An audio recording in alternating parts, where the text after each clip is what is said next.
And now, it's time for another Dice Tower review with Tom Vasel. I've seen these games for a long time at the store. This is the stuff from Go Zone Games. Gohoops, there's a baseball one. So I snagged one to see what they were like, because I figured if I liked one of them, then I could get more of them. So this is the first one that I'm going to review. Will it be the last? Let's look.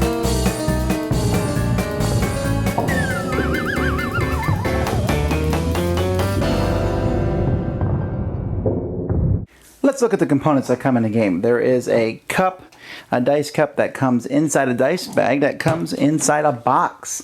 Ooh, it's something inside of something. I'm assuming, though, you can just carry everything around in the bag. Use the cup if you want. You don't need anything at all. You have several 12-sided dice here, okay? 8 of them to be exact. You don't need to roll these two, but basically you're going to be playing a basketball game. And what you'll do is you'll take these 5 dice.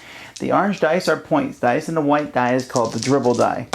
You will roll these dice. Now, if you roll a basketball, which is most of the size of this dribble die, then we're going to look at the other dice that you rolled. Well, I see a 2, a 3, a 2, and then 2 misses. That's what those dots mean.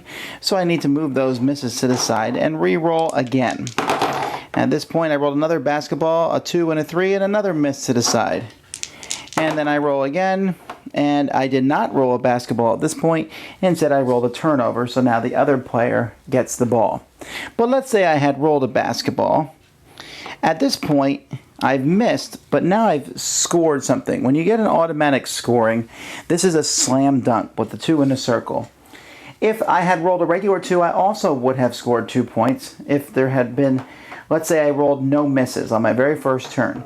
Then, let's say here we have a 2, 2, 3, 3, and a 2. And this is my very first roll. In this case, I score the highest number that I rolled, 3 points. It's not automatic. That only happens if you score no misses. But if you roll the automatic 2, then you've done a slam dunk. Automatically, doesn't matter what misses you've rolled. If you roll the one with 3, then it's a 3-point shot, automatic swisher, you've made it. If you roll both of them, the rules say that you've done an MJ, which I can only assume stands for Michael Jackson. And then you get 5 points, because apparently Mr. Jordan could slam dunk it so hard it got 5 points. I don't know. That's why I'm sticking with Michael Jackson. But anyhow, there's other things you can roll in here. If someone can do a steal, then they get a fast break, which means they ignore misses. And it's possible that the yellow side is rolled, in which case a penalty is rolled. So then you roll the penalty die to see what kind of penalty you've accrued, which might let you do some shooting, and then you do your foul shots, which either gets you 1 point or a miss. So you might get a 1 and 1, or you might get 2 foul shots, or so on and so forth.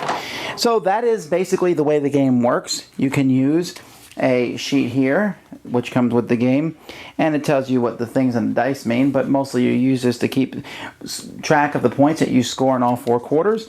At the end of 4 quarters, whoever has the most points win. You can even have your own little tournament bracket on the back here, so you can see who's the best at using Go Zone dice.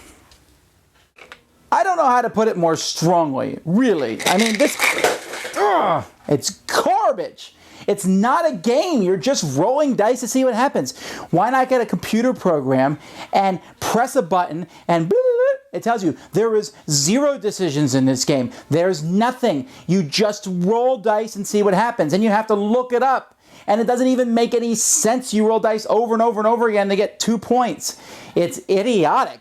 So yes, this is the last Go game that I'll be trying out, because this is a pile of trash. I love 12-sided dice. Custom 12-sided dice are neat. To make it into a game, that's awesome.